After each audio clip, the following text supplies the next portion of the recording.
শুধু ফাঁসি নয়, শুধু জেলে পোড়া নয়, একজনকে দেশে ফিরিয়ে এনে শাস্তি দিতে হবে। জনগণের বোঝাতে হবে বিচার দূরের কোনো মঞ্চ নয়, তাদের হাতের নাগালেই। একটা ছোট হাসি বেরিয়ে আসে তার গলা থেকে। তারপর সে সামনে ঝুঁকে পড়ে, আঙ্গুল নাড়িয়ে যায় কিবোর্ডে। ফাইলগুলো একে একে সাজিয়ে ফেলতে থাকে, যেমন একদম সঠিক বিস্ফোরণের আগে ডিটোনেটর সেট করা হয়। প্রতিটি ফাইলের উপর মাউস ঘোরায় সে, যেন প্রতিটি নামের ভেতর থেকে বের করে আনছে বিদ্যুৎ আগুন। ধীরে ধীরে ফাইলগুলো থেকে কিছু ক্লিপিং, কিছু নির্দিষ্ট তথ্য আলাদা করে। একটা নতুন ফোল্ডার খুলে, অপারেশন পাবলিক ট্রুথ। রাত গভীর হয় কিন্তু তিতিরের ঘর আলোকিত থাকে। যুদ্ধ এখনো শেষ হয়নি, বরং সত্যিকারের যুদ্ধ এখন শুরু হচ্ছে। রাত 3টে পেরিয়ে গেছে, শহরের গলিগুলো নীরব, শুধু মাঝে মধ্যে কুকুরের ডাকে এক মুহূর্তের কাঁপুনি। তিতিরের ঘরের জানালা খোলা, বাইরে থেকে ঢোকা হালকা বাতাস কাগজের টুকরোগুলো উড়িয়ে দেয় টেবিলের এক পাশে। তিতির মাথায় আঘাত হানে সৌহার্দের বলা সেই কথা। ওর ইমেইলের আর্কাইভে একটা ফাইল আছে, যার জন্য এত কিছু। এক গভীর কৌতূহল তিতিলের মন মস্তিষ্ক ছেয়ে যায়, যেন এক্ষুনি খুঁজতে হবে সৌহার্দের ইমেইলের আর্কাইভ। তবে তার আগে ওর ইমেইল আয়ত্তে আনতে হবে। তিতির একটা ফাইল খোলে, যেখানে সৌহার্দ্য চৌধুরী দুটো ইমেইলে টুকে রাখা। এর মাঝে যে কোনো একটার আর্কাইভে আছে সেই ফাইল, যেখানে আছে সত্যির কিছু বীজ, কিন্তু অন্তরালের পাপ। মুখোশের নিচের মুখ। তিতির এবার বসে পড়ে নিজের পুরনো হ্যাকিং সেটআপের সামনে। দুটো মনিটর জ্বলে ওঠে, একটিতে ফায়ারওয়াল ব্রেকার, আরেকটিতে ট্রেসিং ব্লকার চালু। সে জানে এবার কোনো ভুলের জায়গা নেই। sohardo.cagmail.com, code insect access gained. Titir ধীরে ধীরে ঢুকে পড়ে আর্চিভ, ট্র্যাশ, হিডেন লক্স ফোল্ডারে। না, কোথাও কিছু নেই, সব যেন ধুয়ে মুছে পরিষ্কার করা। ডাটা এনক্রিপ্ট করে, সন্দেহভাজন কিছু নেই। বিশেষ করে আর্কাইভে কোনো ফাইলই নেই, এমন কোনো ফাইল ডিলিটও করা হয়নি। এবার দ্বিতীয় ইমেইল, sohardo.corp.direct@gmail.com। এটার প্রোটেকশন আরও শক্ত, কিন্তু তিতির হাল ছাড়ে না। কোডের পর কোড, এক পর্যায়ে একটা স্লিপ গেট খুলে যায়। Access partially granted. তিতির ধীরে ধীরে ঢুকে পড়ে আর্কাইভ ফোল্ডারে। ঠিক তখনই সে দেখতে পায় একটা নামহীন ফাইল, এক লাইনের ট্যাগ, অপারেশন ডাউনফল -revision.ox। তিতির ধীরে নিজের নখ কামড়ায়, গভীরভাবে ভাবে, এখনই সময়, এখনই ঢুকতে হবে। অন্য কিছুর হস্তক্ষেপের আগে নিজের অংশ গুছিয়ে নিতে হবে। কিবোর্ডের উপর তার আঙ্গুল ছোট ছোট বাজের মতো নিচে ওঠে। প্রথম ক্লিক, দ্বিতীয় ক্লিক, প্রথম ফায়ারওয়াল ভেঙে যায় যেন মাখনের মতো। দ্বিতীয় স্তর, তৃতীয় স্তর। হঠাৎ একটা কমলা আলোয় স্ক্রিনে, ইন্ট্রুশন ডিটেক্টেড। তিতির চমকে ওঠে। কি, এত তাড়াতাড়ি? তার হাত আরও দ্রুত চলতে থাকে। অন্য প্রোটোকল চালায়, অন্য কোড ঢুকিয়ে দেয়, কিন্তু স্ক্রিনে বারবার ভেসে আসে একই বার্তা, access denied, multi level lock activated, source track detected. Titir এবার বুঝতে পারে এখানে শুধু ফায়ারওয়াল নয়, এখানে আরেকটা শক্তি আছে, আরেকটা বুদ্ধি কাজ করছে। যেন কোনো অদৃশ্য হাত ঠিক তার পাশেই বসে ক্লিক করছে, আর সেই হাত এখনও তিতিরের থেকেও এক ধাপ এগিয়ে। আর কে জানে এই আর্কাইভ ফাইল সম্পর্কে? কোনো দক্ষ হাতের হ্যাকিং এক্সপার্ট কেউই এই ফাইলটাই নিজের আধিপত্য বিস্তার করতে জুলুম চালাচ্ছে। কিন্তু এটা কে হতে পারে? সৌহার্দ্য নিজে? না না, নিজের ফাইল হ্যাকিংয়ের কি দরকার? এই হাত খুব পাকা পোক্ত, প্রফেশনাল। তিতিরের কপালের কোন একটা ফোঁটা ঘাম ছমে। ফাইলটা একবার হারালে আর কোনোদিনও পাওয়া যাবে না। এভাবে একটা সত্য হারানো যাবে না। তার আঙ্গুল দ্রুত চলে কিবোর্ডে, সিস্টেম ট্রেস চালায়, কিন্তু প্রতিবারই ব্যর্থতা। অন্য পাশে যে কাজ করছে তার ট্রেস অনিয়মিত, কনফিডেন্সিয়াল সার্ভার থেকে বারবার ঘুরে আসছে। একই ফাইল দুজন রিস্টোরের চেষ্টা করছে, এবং ফলাফল archive auto locked for 48 hours, security protocol activated. Titir চেয়ারে হেলান দিয়ে বসে পড়ে, ঠোঁট চেপে ধরে নিঃশব্দে শ্বাস ফেলে। তার কপালে ছোট্ট বিন্দু বিন্দু ঘাম ঝরে পড়ে, কিন্তু চোখে একটুও হতাশা নেই, বরং সেই চোখে এবার জ্বলে ওঠে এক নতুন আগুন। সে ল্যাপটপের স্ক্রিন অফ করে না, শুধু ঢেকে রাখে হাতে। রাতের শহর এখনো ঘুমিয়ে, কিন্তু তিতিরের মনে ঝড় বয়ে যায়। তার মাথার ভেতরে তখনই ঘুরছে একটাই প্রশ্ন, সৌহার্দ্য কি আসলে সব বলে গেছে, নাকি সে ইচ্ছে করেই আমাকে এই লড়াইতে নামিয়ে রেখে গেছে? ফাইলটা লকড হওয়ার পর থেমে যায় না তিতির। মাথার ভেতরে বুলেটের মতো ঘুরতে থাকে প্রশ্ন। কেউ জানে? ঠিক আমার মতো করেই জানে, কিন্তু কে, কিভাবে জানে, আর কেন? সে বিছানায় গিয়ে শুয়ে পড়ে। জানালার ফাঁক দিয়ে ঢুকতে থাকা রাতের আলো যেন কুয়াশার মতো তার বুকের উপর জমে থাকে। চাঁদের আলোতে ফ্যাকাশে হয়ে থাকা ছায়াগুলো ধীরে ধীরে আকার নিতে চায় তার চিন্তায়। দ্বিতীয় ব্যক্তিকে? সে চোখ বন্ধ করে ফিসফিস করে, সে যেই হোক, আমার আগে পেলে সব তথ্য হাতছাড়া হয়ে যাবে, সব মুছে দেবে অথবা নিজের মতো সাজাবে। প্রশ্নের এই রাতটাই যেন আরো হাজার প্রশ্ন তিতিরের মস্তিষ্কে হানা দিতে থাকে। প্রশ্নের পর প্রশ্ন তিতিরকে বিরক্ত করে তোলে। এত প্রশ্নের উত্তর কোথায় তাহলে? শিকড়ের নিচে আগুন, সকাল 7:30। জানালার ফাঁক গলে রোদের পাতলা আলো ঢুকে পড়ে তিতিরের বেডরুমে। ঘুম থেকে উঠেই প্রথম কাজ ফোনটা হাতে নেওয়া। কোনো নতুন রিপোর্ট, কোনো হুমকি, কোনো সংবাদ, কিন্তু আজ কিছুই না। বেশ কিছু সময় পর তিতিরের মনে পড়ে সে তো কয়েকদিনের জন্য অফিস থেকে বরখাস্ত। তিতির আনমনে হাসে। তিতিরের মন চায় খবর নয়, যুদ্ধ নয়, শুধু মা। টাকার পিছনে ছুটতে ছুটতে এই অসুস্থ মানুষটাকে ছেড়ে অনেক দূরে ছুটে গেছে তিতির। আর কি কিছু করার ছিল তার? তার বাবার ভাই তাকে এক অমীমাংসিত বাস্তবতার সামনে জোর জবরদস্তি করে ছুড়ে ফেলেছে, আর সে বাস্তবতাকে মেনে নিয়ে চলতে শুরু করেছে। তিতির আর ভাবে না, জানালার দিকে এক ধ্যানে তাকিয়ে থাকে। এরপর অবাধ্য চুলগুলোকে হাতে পেঁচিয়ে নিয়ে ধীরে ধীরে বিছানা ছাড়ে। নিজের ছোট্ট ব্যাগে কিছু প্রয়োজনীয় জিনিসপত্র, একটা রুমাল আর একটা হাতের কাজের শাল ভরে। সেটা তার মায়ের পছন্দের। ফ্লাস্কে ভরে আনে মায়ের জন্য স্পেশাল গ্রিন টি। রিহানা পারভিনের ছোট্ট অভ্যাস, যা এখন আর নেই। তিনি কথা বলেন না, আসেনও না খুব একটা। হাসপাতালের পথে তিতির জানালার পাশে চোখ রেখে ফিসফিস করে বলে, অনেক দিনের ক্লান্তি আজ একটু মেটানো দরকার। সে হাসপাতালের ঘরে ঢুকে দেখে তার মা আগের মতোই শুয়ে আছেন। চোখ আধা খোলা, মুখে কোনো রং নেই, কিন্তু চোখ দুটো শুধু তার দিকে স্থির হয়ে যায়। তিতির জানে এই চাহনিতে হাজারটা কষ্ট আছে। তার বারবার মনে হয় হয়তো তার মা একদিন হাত পা নাড়াবে, হুট করে দাঁড়িয়ে পড়বে, বসবে, কথা বলবে, তিতিরের কান টেনে ধরবে, চিল্লাবে তিতিরের উপরে। এই মনে হওয়া নিয়েই চলে গেছে 5 বছর। তাও তিতিরের মনের আশাটুকু এখনো নিভে যায়নি। সে মায়ের চুলে হাত বুলায়, তারপর ধীরে ধীরে প্লে করে তাদের প্রিয় রবীন্দ্রসঙ্গীত। আমার এই পথ চাওয়াতেই আনন্দ। বিকেল গড়িয়ে যায়, জানালায় সূর্যের শেষ আলো পড়ে গলে যায় মায়ের সাদা চাদরের প্রান্তে। তিতির কাঁথাটা মায়ের গায়ে পেরে দেয়, তারপর শালটা গায়ে জড়ায় নিচে। তাদের একসাথে কিছু না বলে বসে থাকা এক আশ্চর্য ধৈর্যের ঘোর। তিতির নানা গল্প জমায় মায়ের সাথে। তবে সময় ফুরিয়ে যায়, বিদায় বেলা ঘুরে কাটায়। টিক টিক করে তাকে জানিয়ে দেয় অনিচ্ছুক বিদায় নেয় সে। হাসপাতাল থেকে বেরোতেই ঠান্ডা বাতাসে ওর গালে লাগলো ধুলোর নরম ছোঁয়া। শহরের আলোগুলো একে একে নিভে যেতে শুরু করেছে। তিতিরের মনে হচ্ছিল এই আলো নিভছে, কিন্তু এক ধরনের শান্তির দৃষ্টি রেখে যাচ্ছে তার হৃদয়ে।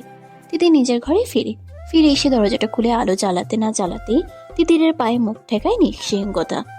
ঘরটা হঠাৎ খুব ফাঁকা মনে হয়, যদিও সব আসবাব জায়গাতেই আছে। বুকের ভেতরে সরে যায় নিঃশব্দ একটা ভার। সে ধীরে বিছানায় বসে। ঘরের কোণে টেবিলের উপর রাখা ল্যাপটপটা নিঃশব্দে চেয়ে থাকে তার দিকে। রাত তখন। ঢাকার বুকের উপরে চাদর চাপিয়ে শুয়ে আছে। ঘরের ভেতর নিঃশব্দে আলো জ্বলছে শুধু এক পাশের ছোট টেবিল ল্যাম্প থেকে। তিতির বিছানায় শুয়ে পড়েছে, কিন্তু তার চোখের পাতা কোনোভাবেই শান্তি জুতে পারছে না। সে ধীরে ধীরে উঠে এসে নিজের ডেস্কে বসে। পার্সোনাল ল্যাপটপ খুলে সৌহার্দ্য চৌধুরীর সেই ইমেইলে ঢুকে। পর্দার এক কোণে তক্ষণই ভেসে ওঠে সেই পরিচিত বার্তা, secure lockdown active, 48 hour countdown in progress, remaining 40 hour 42 minutes 19 seconds। তিতির থমকে যায়। এখনো 40 ঘন্টা। গতকাল থেকে হিসাব করলে তো 24 ঘন্টা শেষ হবার কথা। তাহলে সময় বাড়লো কেন? আরো 24 ঘন্টা যোগ হয়েছে কেন? অতিরিক্ত 24 ঘন্টা যুক্ত না হলে তো এখনো 40 ঘন্টা বাকি দেখাতো না। একটা ঘোলাটে সন্দেহ তার মাথার ভিতরে ঝড় তোলে। এই টাইমার তো আমি ট্রিগার করিনি, তাহলে কি? সে তখন ফাইলের লক ট্রেসিং সিস্টেমে ঢুকে। কোডের ভেতর এক একটা রিকোয়েস্ট লক খুলতে থাকে। চোখে পড়ে একটা অথরাইজড লকড ভিপিএন ব্যবহার করে কয়েকবারই সিকিউরিটি টাইমার ভাঙার চেষ্টা করেছে, তবে কোনোবারই ভাঙতে পারেনি। তিতিরের মুখ শক্ত হয়ে আসে, তার ঠোঁট ফাঁক হয়, চোখে একরাশ বিষণ্ণ বিস্ময়। এত জরুরি প্রয়োজন কার? তিতির বুঝে যায় হ্যাকার ছিল দক্ষ। এত দক্ষ হাতের কাজ, খুবই দক্ষ। এমন কেউ যার হ্যাকিং জ্ঞান অপার। কারণ কোনো নবীন হ্যাকার হলে এতবার ট্রাই করলে এই ফাইল ড্যামেজ হয়ে যেত। সিকিউরিটি সেটিংস এমনভাবেই করা, কিন্তু এই লোক বারবার ভিন্ন টেকনিক নিয়ে প্রবেশের চেষ্টা করেছে, কিন্তু ভেতরে ঢুকেনি, শুধু ঘুরপাক খেয়েছে বহির্ভাগে। ঠিক একটা শিকারীর মতো, যে নিজের অস্ত্র জানে, সময় জানে, আর জানে ঠিক কখন ছোবল দিতে হয়। তিতির এবার ঠোঁট কামড়ে ধরে। সে জানে আমি আছি, আমি জানি সেও আছে, কিন্তু এখন কেউ পারবে না ফাইল খুলতে এই টাইমটা শেষ না হওয়া পর্যন্ত। কিন্তু কে এই হ্যাকার? সে একবার চোখ বন্ধ করে। তার ভিতরে এক অসম যুদ্ধ শুরু হয়েছে, না শুধু তথ্যের জন্য, না শুধু দেশের জন্য, বরং এই যুদ্ধ একজন ছায়ার বিপক্ষে দাঁড়ানো একজন সত্য সাধকের। পর্দার নিচে টাইমার কাটা তখনও চলতে থাকে। Remaining 40 hour 40 minutes 04 second. Titir চুপ করে তাকিয়ে থাকে। এই ফাইল খুলবে সে, এই যুদ্ধ শেষ করার জন্য। না হলে কেউ একজন আগে খুলবে, তার আগেই খেলা শেষ করবে। যেহেতু ফাইলটা এক্ষুনি হাতে আসবে না, তাই এই ফাইলের ভাবনাটা আপাতত সরিয়ে রাখে সে। তিতির জানে এখন অন্য যুদ্ধটা শেষ করা জরুরি। নিজের মনে বলে, সেটা পরে দেখা যাবে, আগে যুদ্ধটা একপাশে এগিয়ে নিতে হবে। থানার্সকে এক্ষুনি টেনে নামানো দরকার। তিতির আবার উঠে বসে। একটা অন্ধকার মাথা ঢুকেছে দেশে, যার অস্তিত্ব শুধু একটা নাম, অ্যালেস্কি ড্রুজেনভ। সে তো এখনো আছেই দেশে। 28শে মার্চ 2025-এ সৌহার্দ্য চৌধুরী ভাড়া করা প্রাইভেট জেটে করে ঢুকেছে। তারপর হোটেলে নেই, রেকর্ডে নেই, ট্র্যাকিংয়ে নেই, একদম ঘোস্ট এন্ট্রি। শুধু দেখা যায় এয়ারপোর্টের একটা ফুটেজে। তিতির একবার চোখ বুঝে নেয়, যেন রাতটাকে শেষ যুদ্ধের আগে প্রশান্তের মতো বরণ করে নেয়। তারপর টাইপ করতে শুরু করে। এরপর ঢুকে একটা ফাইলের ভিতরে, যেখানে যত্নে সাজিয়ে রাখা সৌহার্দ্য চৌধুরী সব ডিটেলস, কিছু airport CCTV footage, private jet charter list, অ্যালেস্কি ড্রুজেনভ এর পাসপোর্টের জেরক্স, সৌহার্দ্যের সঙ্গে ব্যাংক লেনদেন, ঢাকার এক পুরনো গুদামে শেষবার লোকেশন পিন করা, একটি ক্ষীণ অথচ মর্মান্তিক ক্লিপ লুনা হাসান কেস ফাইলের। অবশ্য এগুলো সবই সৈকতের অনুসন্ধান। তিতির জানে এসব ফাঁস মানে সৌহার্দ্য আরও গাঢ়ভাবে ফেসে যাওয়া। তবে এগুলো সব কিছুতে সৌহার্দ্যকে এত মাখনের মতো ফাঁসানো যাবে না। তাই তিতির নতুন করে প্রোফাইল আবার সাজায়, উল্লেখ করে দেয় সৌহার্দ্যের ব্যবসায়ের সকল বিফলতা। প্যাটার্নগুলো ঠিক এমনভাবে সাজায় যেন প্রকাশককে নিয়ে বেশি মাথা ঘামালে যে কেউ যেন এটি মেনে নিতে বাধ্য যে সৌহার্দ্য নিজে এটাকে প্রকাশ করেছে। সবশেষে তিতির তৈরি করে একটি ম্যাস ড্রাইভিং মিডিয়া কিট। তিতির একবার সময় হিসাব করে। হ্যাঁ, সৌহার্দ্যের চলে যাওয়ার 48 ঘন্টা থেকে বেশি সময় হয়েছে। তিতির এবার গোপন ভিপিএন আইডি থেকে রাত 4:30টায় একসাথে 72টি মিডিয়া হাউসে পাঠিয়ে দেয় প্যাকেজ। যে কেউ এটা দেখলে মনে করবে এই তথ্যটি পাঠানো হয়েছে কোনো ইউরোপিয়ান দেশ থেকে। এখানে যে শুধু থানাটসের মুখোশ টেনেছেড়া হয়েছে ঠিক এমন নয়, ফাঁসানো হয়েছে বাংলাদেশের এক অন্যতম মন্ত্রী আকরাম খানকে। তার সমস্ত পাপ কাজের প্রমাণ সহ পাঠানো হয়েছে। ঠিক এমনভাবে মানবাধিকার লঙ্ঘন সহ বড় বড় গণমাধ্যমকে সুরসুরি দেওয়ার মতো করে ফাইলটাকে গুছিয়ে নেওয়া হয়েছে, যাতে যে কোনো দেশে এই একটা বিষয় নিয়ে আন্দোলন হওয়াটা খুবই স্বাভাবিক বিষয় হয়ে দাঁড়ায়। ঘৃণ্যভাবে প্রকাশ করা হয়েছে তিয়াস তানভীর, তার 3 বন্ধু আনহাত মাহিন, আমিনুল রায়হান ও ফারহান ইজাজকে, যে ঘৃণ্যতা বাতাসকে তিক্ত করতে সক্ষম। তথ্যটি এমনভাবে সাজিয়েছে যেন লুনা হাসান নিজে এই তথ্য গুছিয়ে রেখেছিলেন। ভোরের ঠিক আগে শহরের বাতাসে কুয়াশা থাকে না, থাকে অপেক্ষার বিশ্বাস, থাকে অপেক্ষার নিঃশ্বাস। তিতির জানে এই রাতে শেষে ভোরটাকে শুধু নতুন দিন নয়, নতুন যুদ্ধও বানাতে হবে। আর সেই যুদ্ধ শুরু হলো সকালে ভোরের আলো ছড়ানোর আগেই, বাংলাদেশের ঘুম ভাঙার আগেই। RTV breaking news. সৌন্দর্য চৌধুরী দেশভিত্তিক অযান্ত্রিক অপরাধ চরিত্রের সদস্য এনেছেন দেশে। এফবি প্রোফাইলড ক্রিমিনাল লুনা হাসান হত্যা ও সুরভি খন্দকার ধর্ষণ মামলার তদন্তে নতুন মোড়। ক্ষমতার ছোঁয়া থেকে বেরিয়ে এলো থানাস্ট নামক ছায়া সংগঠন। প্রথম আলো ওভি লাইফ। অপরাধের চোরাপালি থেকে উঠে এলো এক রাজনীতিবিদের পুত্র ও তার গডফাদারদের নামে গ্রেফতারি পরোয়ানা প্রস্তাব। নাটনডালের সৌন্দর্য চৌধুরী দেশ বিরোধী ষড়যন্ত্রের মূল প্ল্যানার, নাকি তিনি ছিলেন শুধুমাত্র ভুক্তভোগী? অনেকের ডিসলিভ ঢাকায় ট্রান্স ঢুকছে দেশের মাটিতে। লুনা হাসান খুনের সমগ্র কুয়াশা এবার ফাঁস করল এক অজ্ঞাত ব্যক্তি। নুলা সুরভি কাণ্ডে তিনি আসামি শনাক্ত, গ্রেফতারি পরোয়ানা জারি। সকাল 11:30 রাখা হয় প্রেস কনফারেন্স। মন্ত্রী আকরাম খানকে পদ থেকে অবসরণ, তদন্ত শুরু। বেলা 12টায় রাষ্ট্রপতি ভবন থেকে প্রেস বিজ্ঞপ্তি। মন্ত্রী আকরাম খানকে দায়িত্ব থেকে অব্যাহত প্রধান।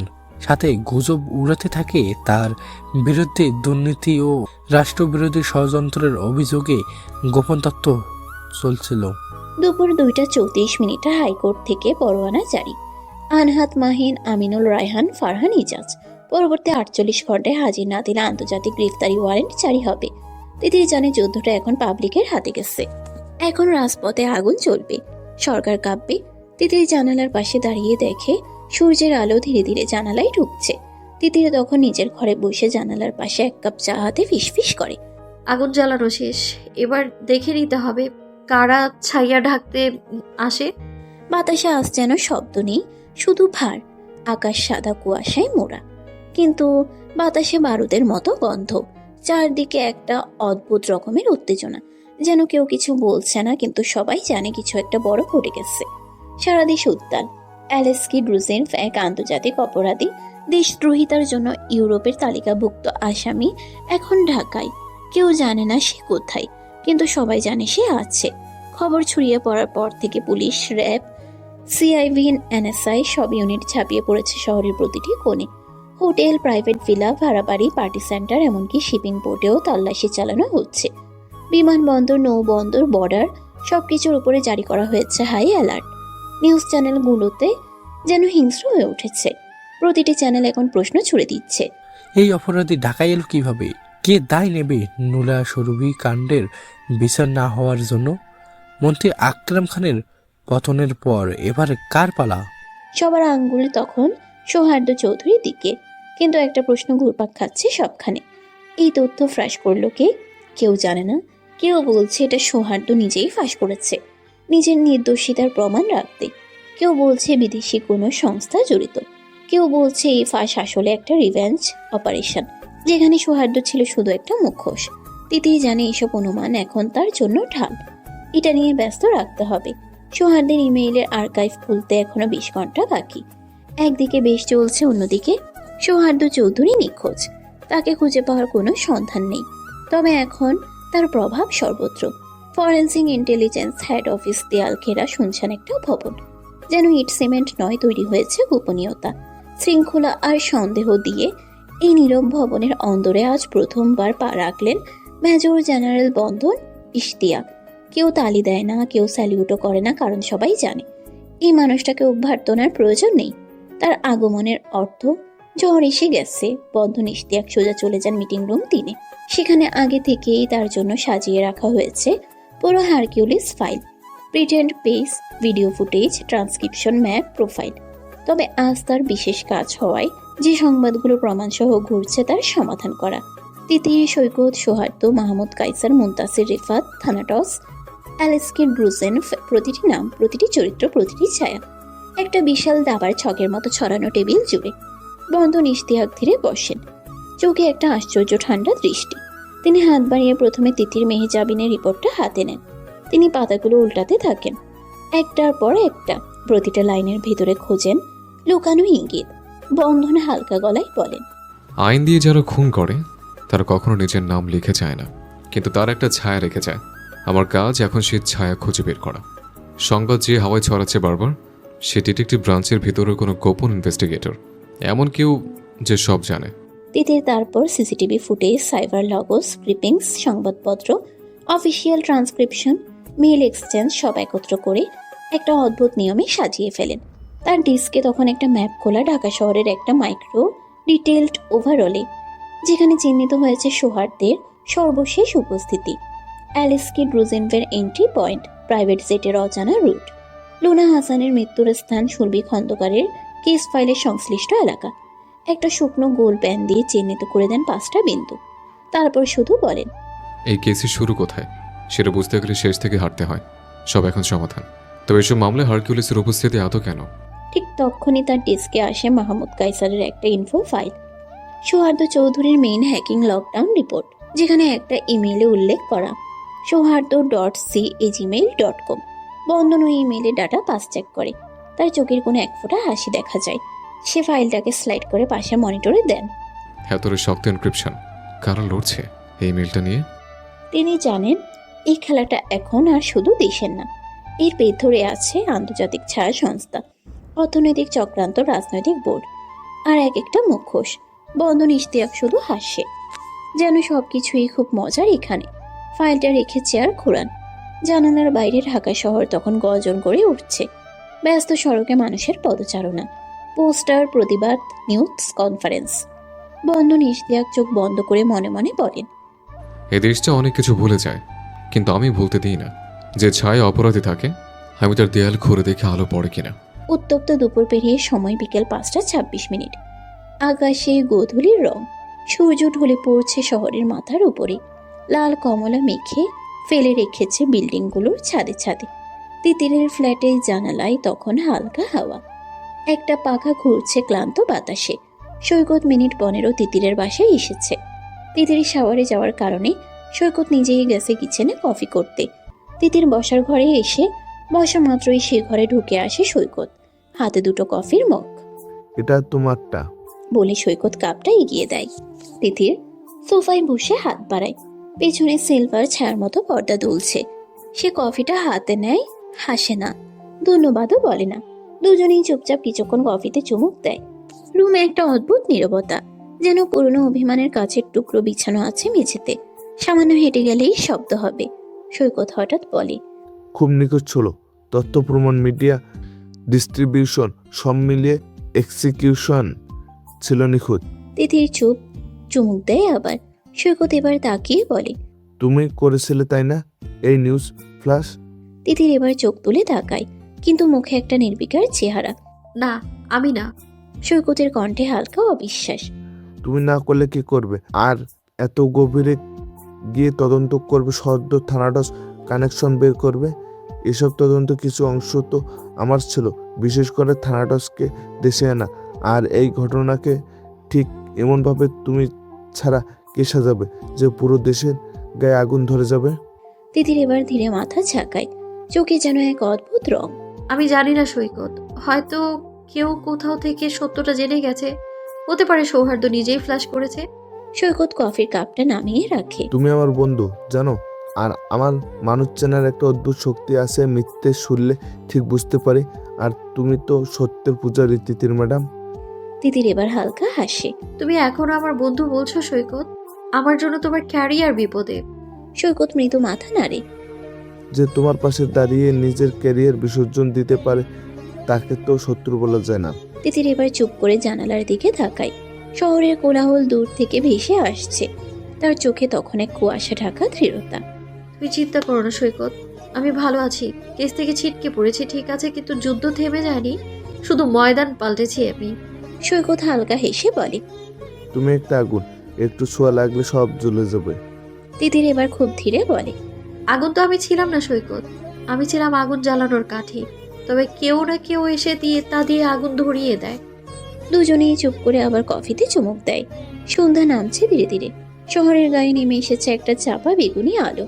জানালার বাইরে ট্রাফিক লাইটের আলো এসে পড়েছে তিতিরের মুখে, রক্তের মতো শান্ত অথচ অনিবার্য। সৈকত এবার একটু ঝুঁকে তিতিরের চোখে তাকায়। কিছুক্ষণ একটানা দেখার পর বলে ওঠে, তুমি জানো তিতির, তুমি আসলে ভয়ঙ্কর। তিতির কফির কাপটা পাশে নামিয়ে রেখে শান্তভাবে জিজ্ঞেস করে, ভয়ঙ্কর? সৈকত হালকা হেসে বলে, তুমি ভয়ঙ্কর কিভাবে জানো?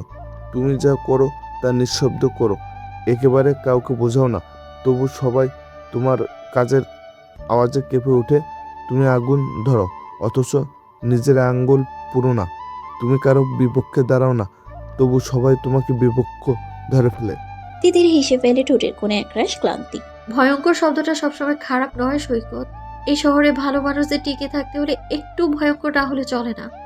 সৈকত হালকা মাথা নাড়ে। তোমার মতো কেউ ছিল না কখনো এই ইউনিটে। কেউ যদি তোমাকে নিয়ে একটা ফাইল খুলতো, তাতে লেখা থাকতো, she is doesn't just solve case, she রেওরিস্ট দ্য রুলস। তিতির এবার তাকিয়ে থাকে সৈকতের চোখে। কোনো স্নেহ, কোনো তিক্ততা নয়, শুধু একটা গভীর চেনা ছায়া। হঠাৎ সৈকত উঠে দাঁড়ায়, ঘড়ির দিকে তাকিয়ে বলে, আমার একটা জরুরি কাজ আছে, একটু বের হতে হবে। অনেকদিন বন্ধুদের সাথে আড্ডা দেওয়া হয়নি। ভাবলাম অফিস যেহেতু বের করে দিয়েছে, যাই একটু বান্ডু লেপোনা থেকে ঘুরে বেড়ে আই। যাবে নাকি? তিতির অবাক হয় না, কেবল হালকা মাথা নাড়ে। তুমিই যাও, আর সাবধানে যেও। সৈকত দরজার দিকে হাঁটতে হাঁটতে থেমে যায়, ফিরে তাকিয়ে বলে, তিতির, এখন সাবধানে তোমাকে থাকতে হবে। তুমি এখন কাঁধে আগুন নিয়ে হাঁটছো, জানো? তিতির বলে, ভালো কথা সৈকত, আগুন তো একাই পড়ে। তার পাশে দাঁড়িয়ে থাকলে পোড়া না লাগলে সেটা ভাগ্য। তুমি ভাগ্যবান। সৈকত এক মুহূর্তে তাকিয়ে থাকে, তারপর ধীরে দরজার লক টানিয়ে চলে যায়। দরজা বন্ধ হয় হালকা শব্দে। ঘরের ভিতরে ফিরে আসে সেই পুরনো এক অন্ধকার। তিতির দরজা বন্ধ করে দেয়। তিতির আবার জানালার ধারে গিয়ে দাঁড়ায়। সন্ধ্যার আলো একটানা শহরের উপরে চলে আছে। কেউ যেন অপেক্ষা করছে অন্য আরেকটা ধাক্কা, আরেকটা বিস্ফোরণ, আরেকটা ছায়া খুলে পড়ার জন্য। কিন্তু কে? অবরুদ্ধ সময়ে শেষ পাজর। সকালটা কুয়াশাময় নয়, বরং একরকম নিস্তেজ। তিতির ঘুম থেকে উঠে না। উঠে বলাও চলে না, একটা ঝিম ধরা নিঃশ্বাস শরীর যেন বিছানার সঙ্গে গেঁথে গেছে। ঘড়িতে সকাল গড়িয়ে দুপুর। নাস্তা হয়নি, বিছানা গোছানো হয়নি, এমনকি জানালার পর্দাও কেউ সরায়নি। কোনো নোটিফিকেশন নেই, কোনো কল নেই। এক অদ্ভুত চুপচাপ, যেন পৃথিবী আজ ছুটি নিয়েছে। তিতির পায়ের পাতায় চাদর গুটিয়ে দেয়। কিছুক্ষণ পরে ধীরে ধীরে উঠে আসে। চুল এলোমেলো, চোখের কোণ লালচে, কিন্তু আজ যেন এসবের কোনো মানে নেই। কিন্তু মস্তিষ্ক তো আগুনের খাঁচা, চাইলেই নিবে না। অলস দিন কেটে যায় অযথা। সন্ধ্যার আকাশ ভেঙে যখন রাত নামে, শহর তখন নিঃশব্দে ঢুকে পড়ে ছায়ার কুয়াশায়। আলো নিভে যায় একে একে। রাস্তায় হাঁটে ক্লান্ত হেডলাইট, জানালায় চলে ওঠে নিঃসঙ্গ বৈদ্যুতিক ধূপছায়া। তিতির আবার ফিরে এসেছে তার যুদ্ধ ক্ষেত্রে। চেয়ার টেনে বসে ল্যাপটপ চালু করে। স্ক্রিনে ঘুরে ফিরে আসছে সেই ফোল্ডার। সিস্টেম জানিয়ে দেয় security lock active, unlocking in 2 hours 4 minutes। তিতিরের চোখ জ্বলছে সেই পরিচিত আলোর রেখা। অবিরাম মনোযোগ, এক ফোঁটা বিশ্রাম নেই। এই ফাইলটাই এখন উত্তর। তাকে জানতেই হবে এই ফাইলে আসলে কি লুকিয়ে আছে। তবে যে বিষয়টা তিতিরের পিছু ছাড়ছে না, তাহলে এই ফাইল সে একা খুলছে না। তার প্রতিটি রিকোয়েস্ট, প্রতিটি হ্যাকিং অ্যাটেম্প্ট আটকে যাচ্ছে। বারবারই সে দেখে কেউ আরেকজন একই সময়ে অন্যদিক থেকে অ্যাক্সেসের চেষ্টা করছে। দুই পক্ষের সংঘর্ষে সিস্টেম বারবার নিজেকে প্রোটেকশন মোডে পাঠাচ্ছে। তিতির ফিসফিস করে, কে তুমি? ঠিক কে? সে এখন আগের চেয়েও দ্রুত টাইপ করছে। এনক্রিপশন ভাঙার code, binary injection, third layer bypass, তার সব হ্যাকিং ট্রেনিং, সব অভিজ্ঞতা আজ কাজে লাগবে সে সৌহার্দ্যের লুকানো সত্য উন্মোচন করতে। তবে হঠাৎ মোবাইল ফোনটা কাঁপতে থাকে। স্ক্রিনে ভেসে ওঠে গ্রিনফিল্ড মেডিকেল এমার্জেন্সি লাইন। তিতির মুহূর্তে থমকে যায়। আঙ্গুল স্তব্ধ হয়ে যায় কিবোর্ডের উপর। হসপিটাল থেকে কেন কল করা হচ্ছে এই রাতে? ওর মায়ের কোনো ইমার্জেন্সি? কল রিসিভ করতে ও পাশ থেকে মৃদু গলায় এক স্টাফের কণ্ঠ। তিতিরের গলা শুকিয়ে আসে। হ্যাঁ, মা কি ঠিক আছেন? দীর্ঘ এক নিঃশ্বাস, তারপর তিতির যেন এক লহমায় নিঃশ্বাস নিতে ভুলে যায়। দুনিয়া স্তব্ধ হয়ে যায় তার। ল্যাপটপের স্ক্রিনে তখনও কাঁপছে টাইমার, 01:59:38 রিমেইনিং। কিন্তু তিতির আর সেদিকে তাকায় না। সে উঠে দাঁড়ায়, যেন হাওয়া থমকে গেছে ঘরে। সে আর হ্যাকারের ভূমিকায় নেই। এখন সে এক কন্যা, এক শোকাহত যোদ্ধা, যার সামনে সব শূন্য। কিছু না ভেবে মোবাইল পার্স সব পড়ে থাকা অবস্থায় সে শুধু গাড়ির চাবি নিয়ে ছুটে বেরিয়ে যায় ঘর থেকে। রাস্তা অন্ধকার, বাতাস ভারী। শহর তখনও ঘুমের প্রস্তুতি নেয়নি। এবার তিতির জানে এই যুদ্ধ এখন তার একার না। এই লড়াই তার হৃদয়ের পবিত্রতাও নিয়ে খেলছে কেউ। এখন আর ফাইল নয়, এখন প্রতিশোধ, এবং তার নাম থানাটস। রাতটা যে 100 বছর দীর্ঘ হয় তা শুধু যাদের মা মারা যায় তারাই জানে। তিতিরের চোখে ঘুম নেই, চোখে জলও নেই। তার চোখে এক ধরনের এখন শুষ্ক মরুভূমি, যেখানে কান্নাও জায়গা পায় না। হাসপাতালের সেই শীতল সাদা ঘরটায় সে বসে আছে তার মায়ের নিথর দেহের পাশে। যেন এই শীতলতা তাকে গিলে ফেলছে ধীরে ধীরে। মাথার মধ্যে প্রতিধ্বনি করছে একটাই বাক্য, থেমে যাও তিতির। তিতিরের ঠোঁট কাঁপছে। নিজের সাথেই নিজের যুদ্ধ চলছে। আমি নিজেই তো ফ্ল্যাশ করেছি সবকিছু। যদি না করতাম মা কি মরতেন না? তার ঠোঁটের কোণে জেগে ওঠে এক শুষ্ক দুঃখ। বাবার মৃত্যু আমার ভাইয়ের কারণে, আর মায়ের মৃত্যু সেটা আমার হাতে। আমি কি সত্যি ওর মতো দোষী? এক মুহূর্তেই মনে পড়ে সৌহার্দ্যকে তার সেই কড়া কণ্ঠে বলা, এ মৃত্যুর খেলায় কেন নামলেন? আজ বুঝে গেছে এই খেলার নিয়ম কেউ ঠিক করে না। এখানে কেউ শুধু নামলেই খেলে না, খেলাটা তাকে দিয়ে খেলিয়ে নেয়। রাতটা যেন কেটেও কাটে না, চলছে তো চলছে, এরপর থামে। সকাল হতেই হাসপাতালের করিডোরে ভিড় জমে যায়। তিতিরের ইউনিটের সব সদস্য আসে। কেউ চুপচাপ পাশে দাঁড়িয়ে, কেউ হাত চেপে ধরে। মাহমুদ কায়সার আসেন নীরব ভঙ্গিতে। তার চোখে আজ কোনো শাসন নেই, শুধু কুয়াশার মতো এক গভীর দৃষ্টি। তিনি খুব ধীরে তিতিরের পাশে বসেন, মাথায় হাত রেখে বলেন, ভেঙে পড়ো না, জন্ম আর মৃত্যু পৃথিবীর নিয়ম। তিতির কিছু বলে না, মাথা নিচু করে বসে থাকে। সৈকত চুপচাপ দাঁড়িয়ে থাকে পাশে। শব্দ নেই তার মুখে, কি বলতে মুখ খোলে। তিতির আমি তিতির তাকে থামিয়ে দেয় এক চোখের চাহনিতে। চুপ, আজ কিছু বলো না। অন্যান্য আরো অফিসার এসেছে, সকলেরই ঠোঁট শক্ত, কণ্ঠ স্থির, বন্ধন ইশতিয়াকও এসেছে, তবে তদন্তের খাতিরে।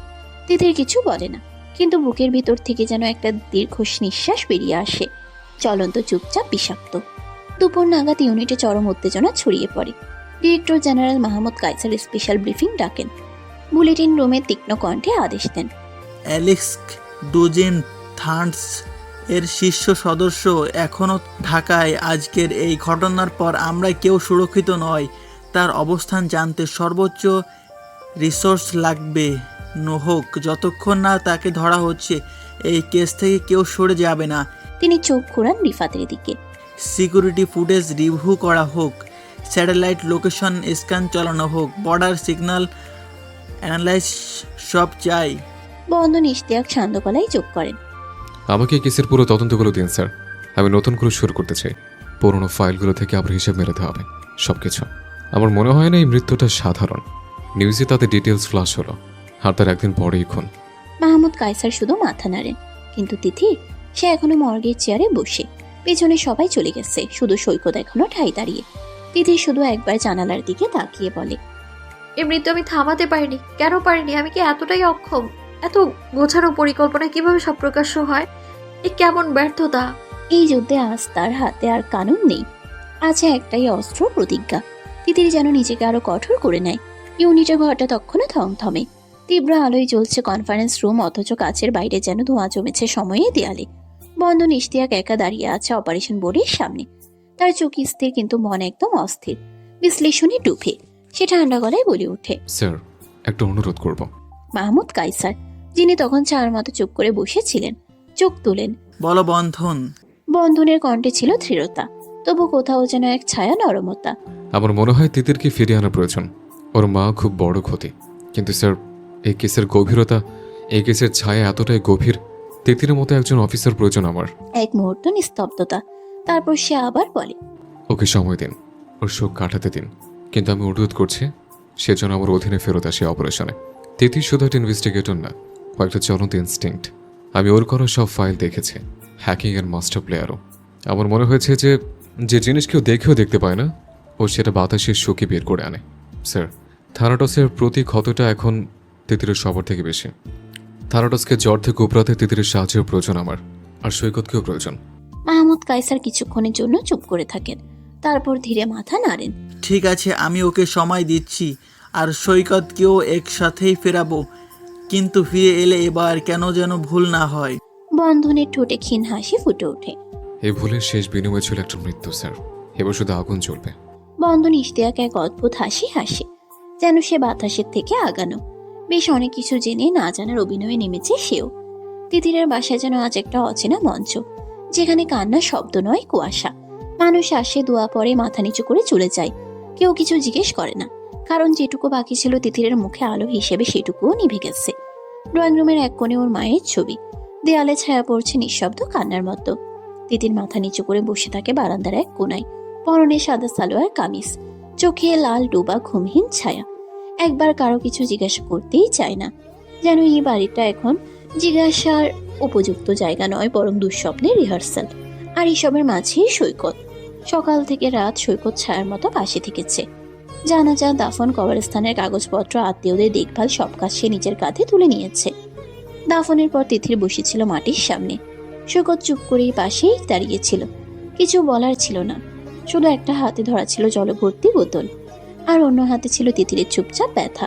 রাত নামার আগেই বাসে ফিরেছে সবাই, কিন্তু তিতির ফেরেনি। সে কবরের পাশে বসেছিল অনেকক্ষণ।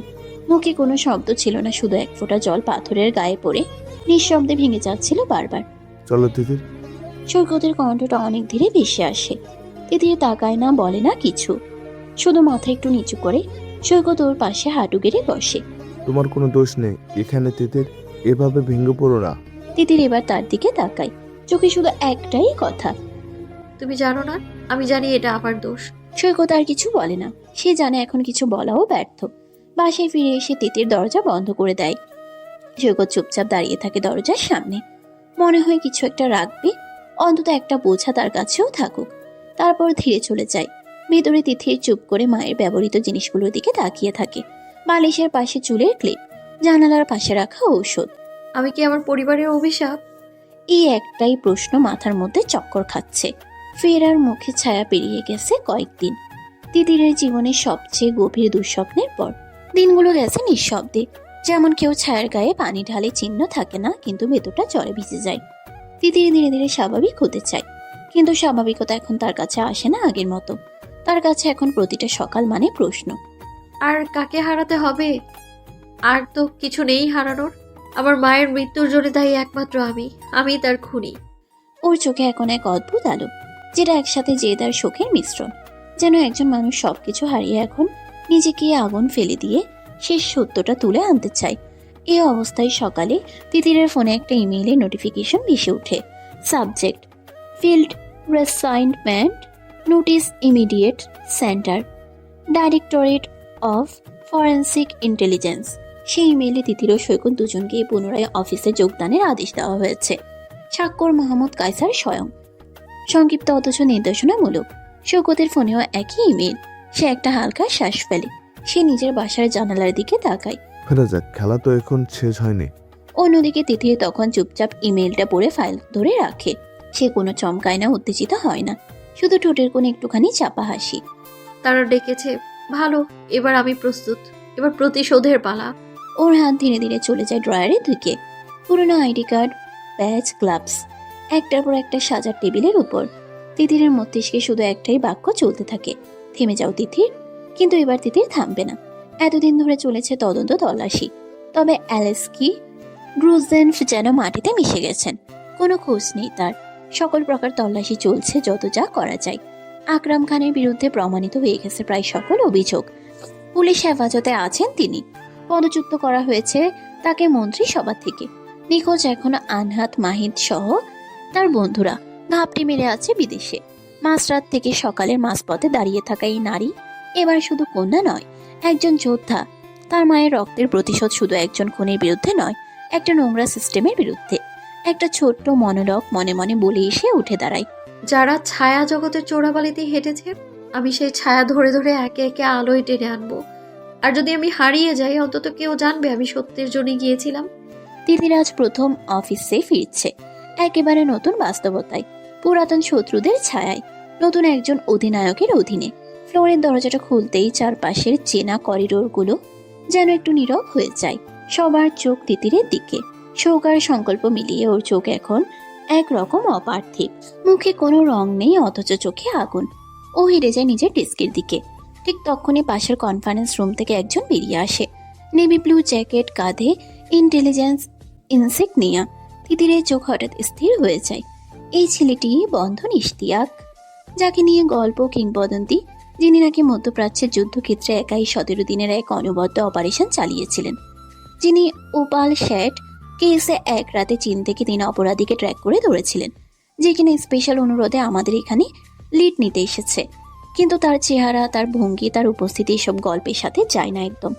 বন্ধন ইশতিয়াককে দেখলে মনে হয় না যে সে গোলার ভিতর থেকে ফিরেছে। দেখতে যেন একেবারে চলচ্চিত্রের কোনো শিল্পকন্থী চরিত্র। গায়ের রং হালকা ধবধবে, চোখ দুটো বাদামি কিন্তু এত গভীর যেন কোনো নীরব সমুদ্র। বয়স ধরার কোনো উপায় নেই, যে কোনো সময় কলেজ ছাত্র বলে চালিয়ে দেওয়া যায়। সবকিছু একদম সাজানো, যা তাকে একই সাথে ভয়ঙ্কর ও কোমল করে তোলে। তাকে দেখে মনে হয় না সে মানুষ মারে, বরং যেন নিজেই প্রতিটা মানুষকে কোমল চোখে দেখে বেঁচে থাকে। দিদি চুপচাপ দাঁড়িয়ে থাকে। বন্ধন তখনও তাকায়নি ওর দিকে। সে ফোনে কথা বলছে, গলার স্বর শান্ত অথচ অভিপ্রায়ে তীক্ষ্ণ। না, লোকেশন শিফট করো না এখনই। ডেটা ট্রেস করতে দাও, আমরা জিরো ইন করতে যাচ্ছি। ফোন রেখে সে তখন তিতিরের দিকে তাকায়। চোখে কোনো চমক নেই, শুধু একটা স্বীকৃতি। 1 সেকেন্ড তাকিয়ে থেকে সে হালকা মাথা ঝাঁকিয়ে বলে, welcome back officer Titir Mehjabin, you have been missed, come to my cabin. Bandhan Ishtiaq চলে যান। তিতির কেমন যেন থেমে যায়। চোখে পড়ে ওর। বন্ধনের কণ্ঠে যেটুকু সৌজন্য, সেটুকুই শীতল আগুনের মতো নতুন কোনো লড়াইয়ের আমন্ত্রণ। সৈকত পাশ থেকে এসে ফিসফিস করে বলে, উনি আমাদের নতুন হ্যান্ডেলার, মেজর জেনারেল বন্ধন ইশতিয়াক। তবে চেহারার সাথে রেজাল্টের কোনো মিল খোঁজার চেষ্টা করো না, ঠকবে। তিতির হালকা হাসে, একটুখানি, অনেকদিন পর। তাকে দেখে মনে হচ্ছে না উনি আমাদের অ্যাসাইনমেন্টে গুলি চালাবেন, বরং কবিতা লিখে অপরাধী ভয় দেখাবেন। সৈকত ফিসফিসিয়ে বলে। ভুল ভাবছো, উনি কবিতা লেখেন কিন্তু কবিতার শব্দে বিষ থাকে। তিতির জানে খেলা এখন অন্য জায়গায় চলছে, আর এই নতুন খেলোয়াড় এক ঝড়। নাম শান্ত, মুখ শিশির, কিন্তু পেছনে যেন লুকিয়ে আছে বস্ত্র। দিনটা যেন তিতিরের জন্য সময়ের ক্লান্ত এক সিঁড়ি। অফিসে ফেরার পর দুপুর গড়িয়ে যায় শুধুই মায়ের মৃত্যুর তদন্ত ঘিরে। আজ আর কোনো অ্যাসাইনমেন্ট, কোনো অভিযানের প্ল্যান নয়, শুধু একটাই ফোকাস, তিতিরের মা রিহানা পারভিন। বন্ধন ইশতিয়াক নিজে তদারকি করেছেন। সিসিটিভি ফুটেজ কালেক্ট করান হাসপাতাল চত্বরের চারপাশের 1 কিমির সব দোকান, গলি, মোড়, এমনকি পেছনের পাথর ভাঙা রাস্তার দিক থেকেও। প্রতিটি ফুটেজ মুঠো ফোন থেকে বড় মনিটর এনে পরীক্ষা হয়।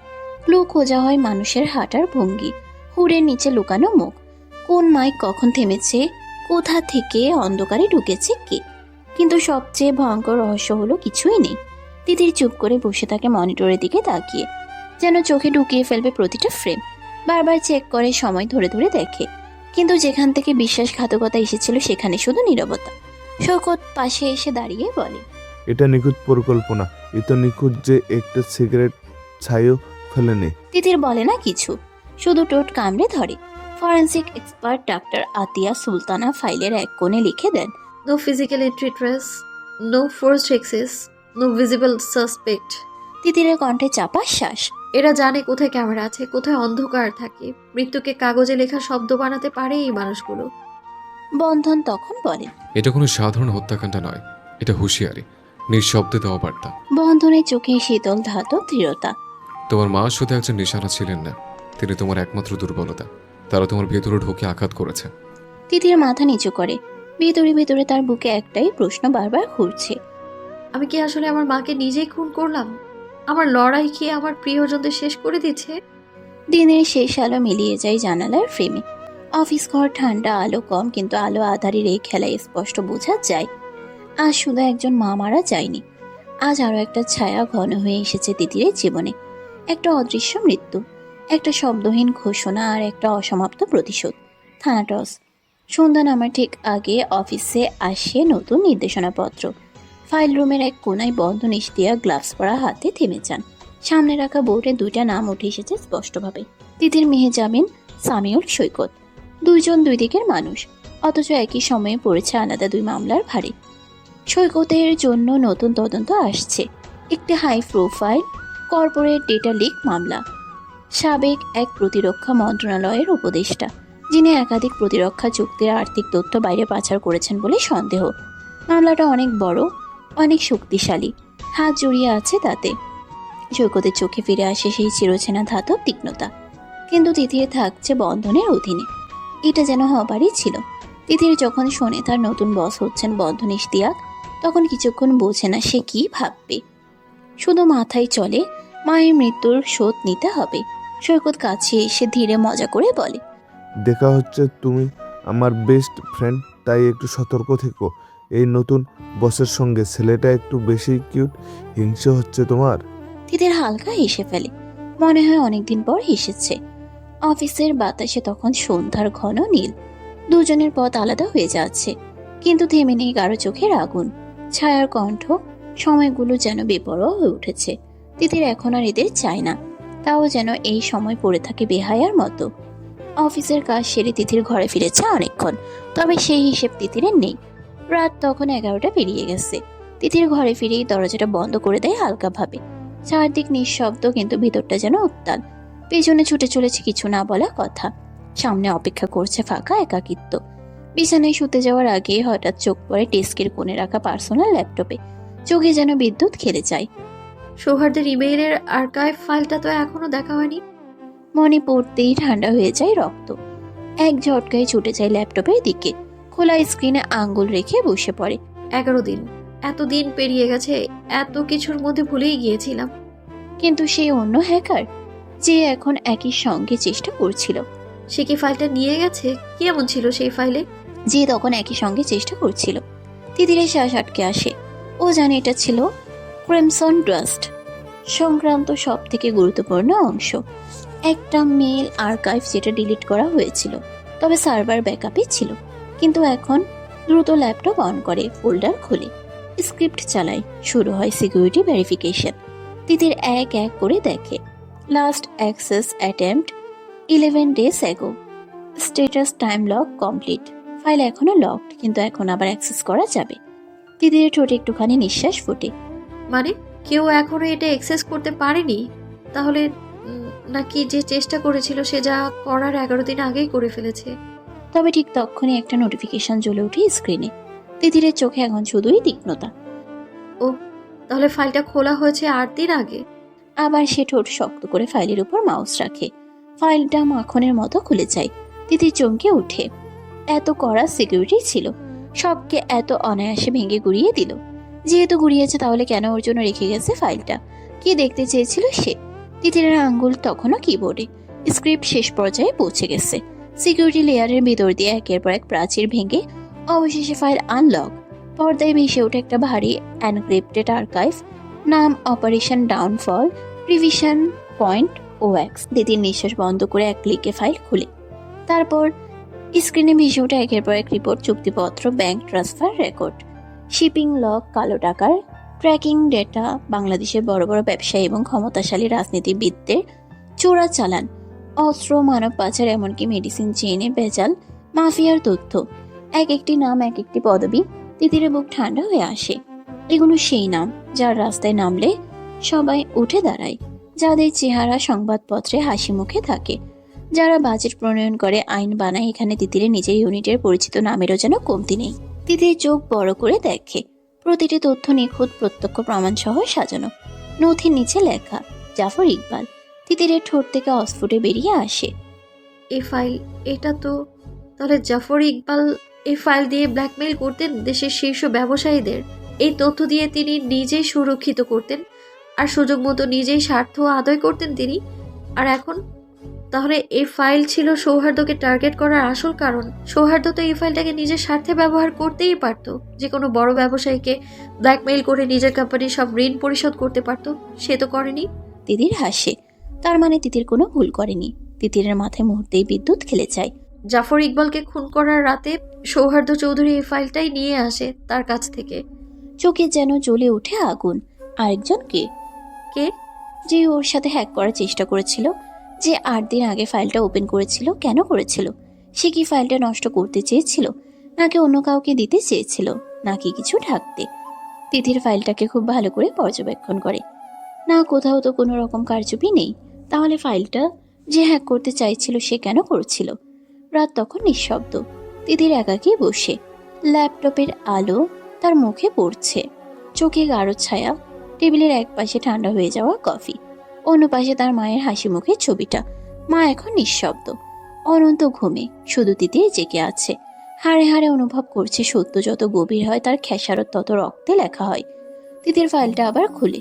প্রতিটি নাম, প্রতিটি লেনদেন, প্রতিটি চুক্তির পাশে যেন লুকিয়ে আছে একটা করে মৃত্যু। তার মনে পড়ে থানাড্রস শুধু নাম না, মৃত্যুর দেবতা। এই কথা বলে যারা তার মাকে ছিনিয়ে নিয়েছে তারা চুপ নেই। তারা দেখছে, তারা জানে সে কে, সে কি জানে, সে কি করে। আর তাই এখন যদি আবার এই ফাইলটা মিডিয়া ছড়িয়ে দেয়?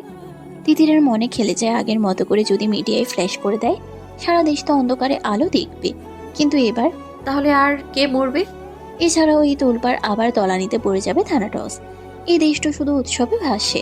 সে জানে যত সত্য ছড়াবে তত মৃত্যু আসবে।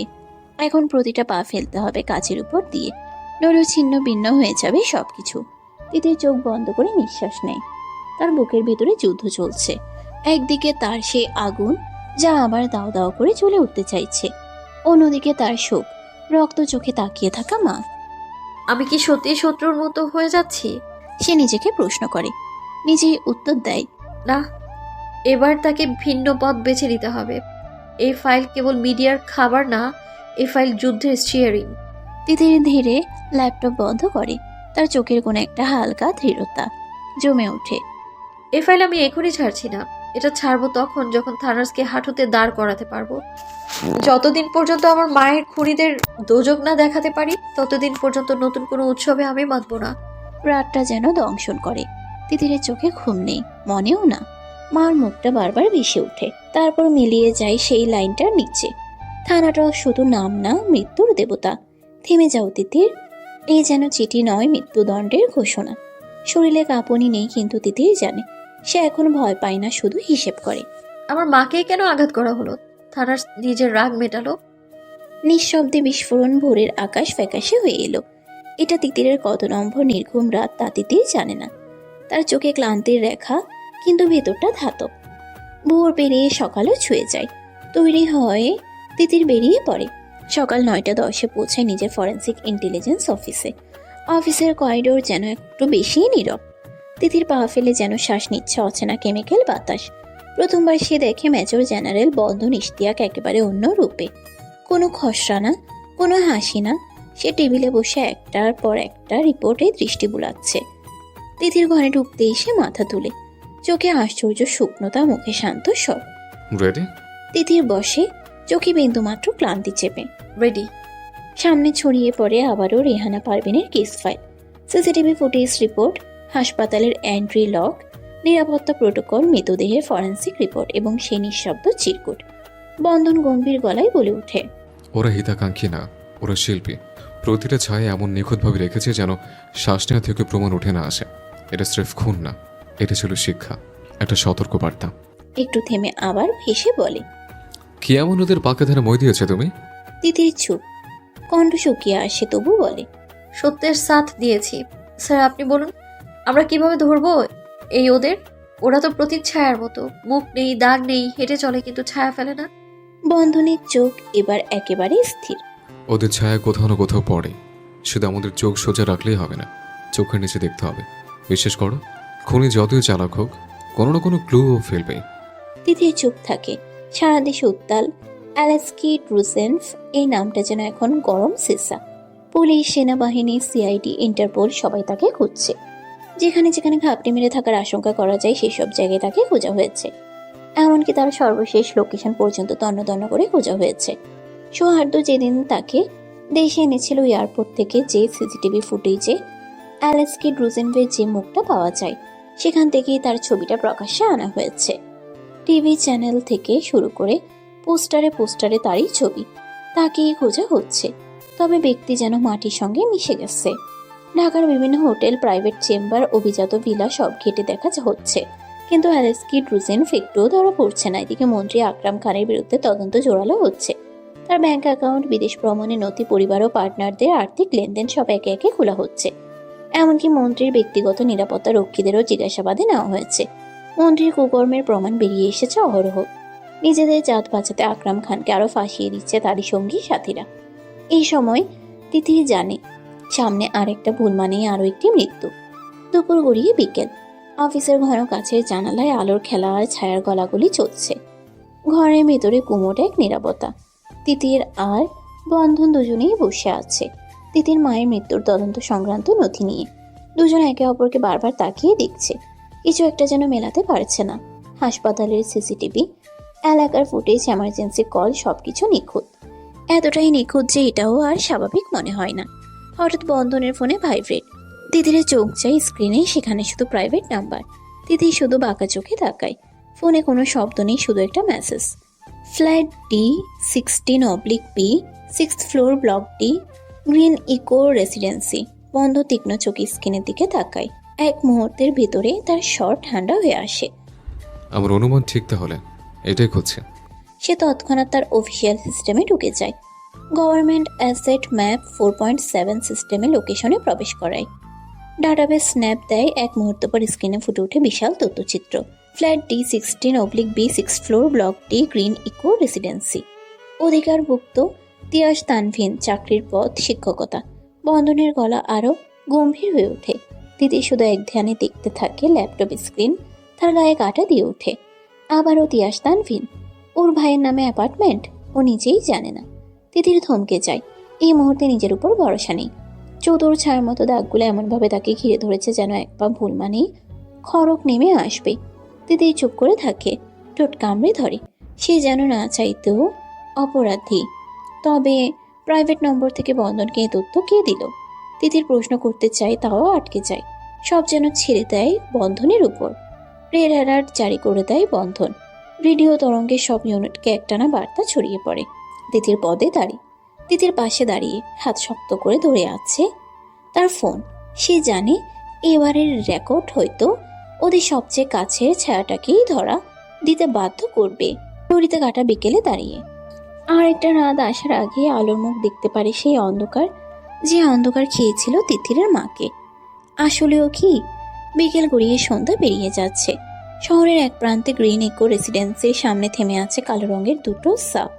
পাশে দাঁড়িয়ে আছে ওমেগা ইউনিট ব্রাভোর প্রশিক্ষিত সদস্যরা। তাদের চোখে স্নায়ুচাপ নেই, কিন্তু পেশিতে উত্তেজনার কাঁপুনি। তিথির আর বন্ধন দুজনেই সাদা পোশাকে বিল্ডিংয়ের ছায়ার নিচে দাঁড়িয়ে। তিথিরের চোখে এক ধরনের বিস্ময় দ্রবী অস্থিরতা, আর বন্ধনের চোখে গাঢ় রকমের স্থিরতা। তিথির স্বাভাবিকভাবে এইসব মিশনে আসে না, এসব দায়িত্ব ওর নয়। ওর কাজ অফিসের ভিতরে, তবে আজ সে এসেছে নিজের জন্য। চারপাশে কোনো কোলাহল নেই, শুধু নিঃশব্দে নামছে কমান্ডো বাহিনী, সাইবার টিম আর ইনভেস্টিগেশন ইউনিট। বন্ধন ইশতিয়াক হাতে প্রোটেক্টিভ ট্যাব, সরাসরি ফোর্সকে নির্দেশ দিচ্ছেন। তোমরা পেছনে সার্ভিস ডোর দিয়ে ঢুকো। ওপরে যাওয়ার সময় কেউ যেন নিচে না নামতে পারে। আমি সামনে যাচ্ছি। তিথির কিছুটা দূরে দাঁড়িয়ে নিজেকে থামিয়ে রেখেছে। তার চোখে প্রতিটি মিনিটের অপেক্ষা যেন এক যুগ। যদি সত্যি ফ্ল্যাটটা তিয়াসের নামা হয়, যদি সত্যি ওর ভাই কোনোভাবেই চক্রের ছায়ে থেকেছে, তবে কি ওর লড়াইটাই ভুল? তাহলে কি ওর ভাইও থানাটসের একজন ছিল? ওর ভাইয়ের আর কত পাপ গুনতে হবে ওকে? চিৎকার নয়, গুলির শব্দ নয়, তবে যে দৃশ্য তারা দেখে তা এক মুহূর্ত সব হিসাব নিকাশকে উল্টে দেয়। তখনই হ্যান্ডসেটে ভেসে ওঠে আওয়াজ। Door breached, inside clear, subject located. ফ্ল্যাটের ভেতরের এক একাকী মানুষ গা ছমছমে রুমে বসে চুপ করে তাকিয়ে আছে তাদের দিকে, যেন অপ্রত্যাশিত সব। মাত্র কয়েক সেকেন্ড, তারপরই ঘর থেকে টেনে বের করে আনা হয় মুখোশ পরা সেই মানুষটিকে। মুখে ধাতব সাদা রাবার মাস্ক, চোখে শেড। লোকজনদেরকে দেখে খুব তাড়াতাড়ি মুখের মাস্কটা সে পড়েছে নিজের চেহারা লুকানোর বৃথা চেষ্টা করতে। লোকটা যেন ধরেই নিয়েছিল তাকে ধরা যাবে না, কিন্তু তারপরও এসব কিছু অপ্রত্যাশিত। সে যেন এক নীরব জাদুকর। মাস্ক খোলো। বন্ধনের সামনে এগিয়ে এসে বলে। লোকটা যেন ভয়ে আরো পিছিয়ে যায়। মাস্ক খুলতে চায় না, নিজের প্রতিরক্ষার বারংবার চেষ্টা চালায়। তারপরে শেষ রক্ষা হয় না। বন্ধনের ফোর্স লোকটাকে আঁকড়ে ধরে। একজন অফিসার টেনে মুখের ধাতব মাস্কটা খুলে ফেলে। মাস্কটা খুলতেই থেমে যায় সবাই। ফারহান ইজাজ। তিথির এক পা পিছিয়ে যায়। তার মুখে চাপা বিস্ময়, ঠোঁট ফাঁকা হয়ে যায়। বন্ধনের গলা কাঁপে না, কেবল চোখে বারুদের দৃষ্টি। তুমি অ্যালেক্সকে ড্রুজেন? না না, ফরহান ইজাজ। একজন অফিসার তৎক্ষণাৎ ফারহানের passport, travel history, airport record বের করে ফেলে। আর তখনই বেরিয়ে আসে সেই ভয়ঙ্কর সত্য। অ্যালেক্সকি ড্রোজেনফ নামেই সকল পাসপোর্ট এটা। তার মানে এসব নাটক? এটা ছিল এক কুচক্রির চাল। তারা নিজেরাই গড়ে তুলেছিল এই আন্তর্জাতিক মুখোশ অ্যালেক্সকি ড্রোজেনফ। এই মুখোশের পেছনে লুকিয়ে রেখে লুনা হাসানের খুন, রেহানা পারভিনের খুন চালিয়েছিল এরা। তিনজন, আনহাত, মাহিন, আমিনুল, রায়হান, ফারহান ইজাজ মিলে আন্তর্জাতিক অপরাধী সাজিয়ে নিজেদের অপরাধকে গ্লোবাল ক্রাইম বানিয়ে তদন্তে ভুল পথে চালাতে চেয়েছিল। আর এই নাটকের মুখোশে ছিল থানাটস। একের পর এক খুন, ধর্ষণ, নিষ্ঠুর নির্যাতন, সব ছিল হাই লেভেলের মাস্টার প্ল্যান, যেখানে বিচারও যেন মুখোশ পরা একটা ছায়া। তিতির বন্ধন ফিরে দাঁড়ায় একসাথে। তিতিরের চোখে আগুন, বন্ধনের চোখে ধাতব নিশ্চয়তা। তিতির ফিসফিস করে বলে, এখনো কেউ জানে না নাটকের মঞ্চ ভেঙে পড়েছে, কিন্তু অভিনেতারা একে একে মুখোশ হারাচ্ছে। তবে এটাই কি আসল মুখোশ? মুখোশ ভাঙা রক্ত রাতটা সবে এসেছে। কড়া সিকিউরিটির মাঝে ইউনিটে আটক ফারহান ইজাজ। সারা দেশ যেন আবার দম আটকে শুনে একটাই খবর, ফারহান ইজাজ গ্রেপ্তার। আন্তর্জাতিক অপরাধের মুখোশ খুলে বের হলো চেনা মুখ। নিউজ পেপার থেকে সোশ্যাল মিডিয়া সবখানে ছড়িয়ে পড়ে একটা বাক্য, আলেক্সি ড্রোজেন নামে কেউ দেশে আসেনি। এই ছিল মুখোশ, এই ছিল নাটক। সন্ধ্যা পেরিয়ে রাত। তদন্ত কেন্দ্রের কনফারেন্স রুমে একমাত্র আলো জ্বলছে ফারহান ইজাজের মুখের ওপর। তীক্ষ্ণ ফ্ল্যাট লাইট যেন ওর চোখের পাতা কেটে ফেলে। 3 ঘন্টা ধরে জিজ্ঞাসাবাদ চলছে, প্রশ্নের পর প্রশ্ন ছুড়ে দেওয়া হচ্ছে ওর দিকে। তবে ফারহান চুপ, ঠোঁট যেন কেউ সেলাই করে দিয়েছে। মুখে ঠান্ডা হাসি, চোখে এক ধরনের উপহাস। বন্ধন ইশতিয়াক একের পর এক প্রশ্ন ছুড়ে দেয়, তাও উত্তর নেই।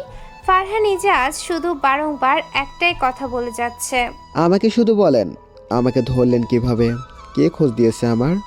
বন্ধন ইশতিয়াক যেন তার হিংস্র রূপে বসে আছে। কোনো জবাব নেই, শুধু প্রশ্ন।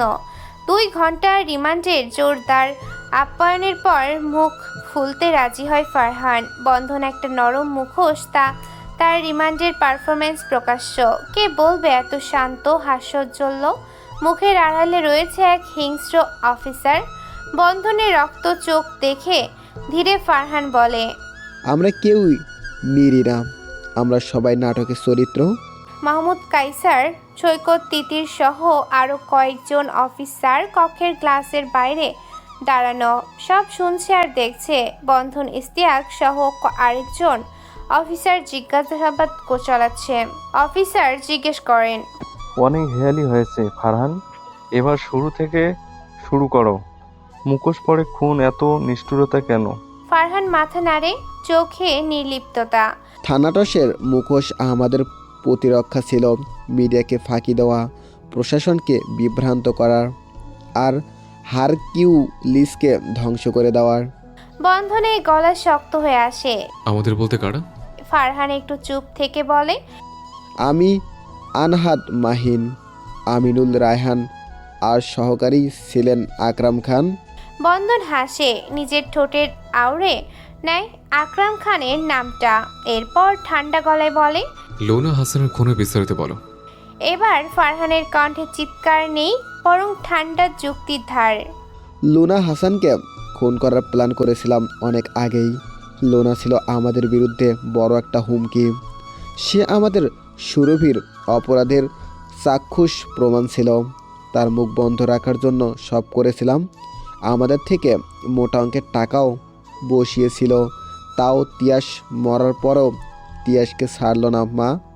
তাই জরুরি অভিযানে সরাতে হয়েছিল, যাতে বাকিদের নাম না নেয়। বন্ধন এবার চোখে চোখ রেখে প্রশ্ন করে, মুখোশের নাম থানাটসি কেন? আর অ্যালেক্সকি ড্রুজেনেভ? ফারহান ইজাজ পাগলের মতো হাসে, নিজের মাথায় নিজের হাত দিয়ে চাপড়াতে থাকে। এরপর বলে,